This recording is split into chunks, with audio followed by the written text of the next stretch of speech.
Welcome and welcome back to my channel কালো মিষ্টি। তো গতকাল ছিল চড়ক পুজো, তারই ব্লগ আজকে আমি তোমাদের সাথে শেয়ার করতে চলেছি, যেটা কিনা তোমরা টাইটেল আর থাম্বনেল দেখে তো এতক্ষণে বুঝেই গিয়েছো।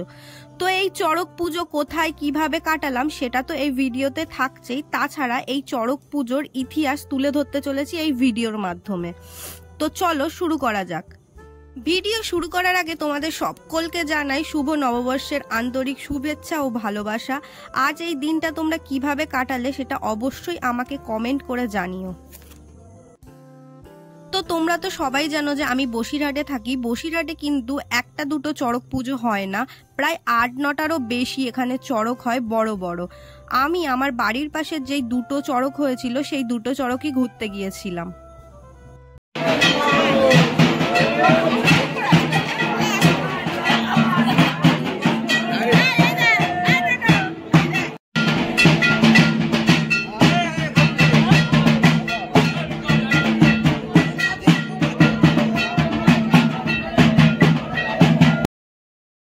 তো এখন যে জায়গাটা বাঁশ দিয়ে দেখতে পাচ্ছ, এখানেই কিন্তু 3খানা ফুল পড়ার পরে সন্ন্যাসীরা সবাই ঝাঁপ দেবে। এখন আমরা চলে এলাম মেন মেলাতে। আর 5টা মেলার মতনই কিন্তু এই মেলাটা, যেমন শীতকালে মেলা বসে সেরকমই, শুধুমাত্র এই মেলাকে আমরা চড়কের মেলা বলে জানি। এই মেলাতে আর 5টা মেলার মতন খাবারের দোকান, যেমন ঘুগনি, ফুচকা, আইসক্রিম, রোল, নানা রকমের খাবার ছিল। তা বাদে ছিল বাচ্চাদের দোলনা, তা বাদে ছিল বাচ্চাদের খেলনার দোকান, অনেক কিছু।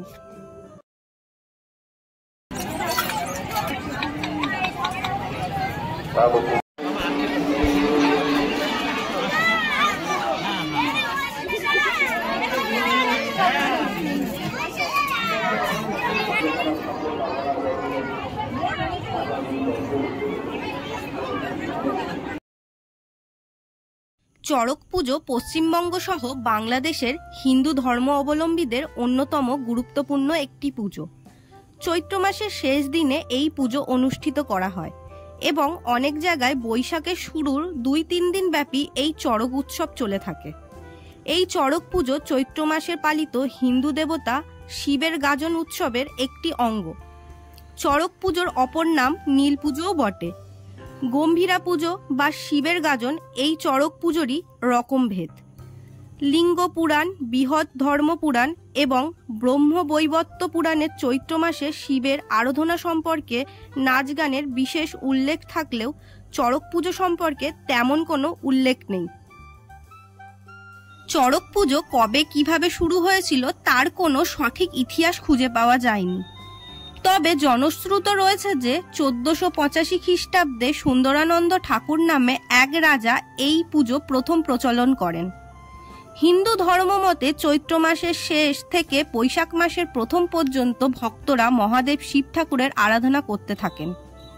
মহাদেবের সন্তুষ্টি লাভের আশায় সপ্তাহব্যাপী নানা রকমের পুজোর আয়োজন করা হয়, যেমন ফল পুজো, গাদা পুজো, নীল পুজো এবং সপ্তাহের শেষে আয়োজন করা হয় চড়ক পুজো। চড়ক পুজোর আগের দিন চড়ক গাছটিকে ধুয়ে মুছে পরিষ্কার করে রাখা হয়। জল ভরা একটি পাত্রে শিবের প্রতীক শিবলিঙ্গ রাখা হয়, যা পুরোহিতের কাছে বুড়ো শিব নামে খ্যাত। এই চড়কের বিভিন্ন অনুষ্ঠান প্রাচীন সমাজে প্রচলিত নরবলির অনুরূপ। চড়ক পুজোর শুরুতে শিব পাঁচালী পাঠ মন্ত্র করা শুরু করলে সন্ন্যাসীরা শিবধ্বনি দিতে দিতে নদীতে যায় স্নান করতে। স্নান শেষে মাটির কলসি ভরে জল আনেন তারা। এরপর চড়ক গাছের গোড়ায় গোল হয়ে দাঁড়ায় সবাই। তারপর সেখানে শিব পাঁচালী পড়া হয়। এরপরে সন্ন্যাসীরা চড়ক গাছে জল ঢেলে ফাঁকা জায়গায় চলে যায়, সেখানে তাদের বাণবিদ্ধ করা হয়। এই ভিডিওটা ভালো করে দেখলে বাবার মাথার থেকে ফুল পড়ার অসম্ভব অলৌকিক জিনিসটা তোমরা লক্ষ্য করতে পারবে।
3বার বাবার মাথার থেকে ফুল পড়ার পরেই কিন্তু সন্ন্যাসীরা চলে যায় ঝাঁপ দেওয়ার জন্য।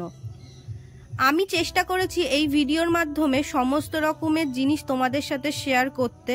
আশা করব তোমাদের এই ভিডিওটা ভালো লাগবে। যদি ভালো লাগে তাহলে অবশ্যই লাইক, কমেন্ট অ্যান্ড শেয়ার করো। আর আমার চ্যানেলে নতুন হয়ে থাকলে অবশ্যই চ্যানেলটিকে সাবস্ক্রাইব করে দিও।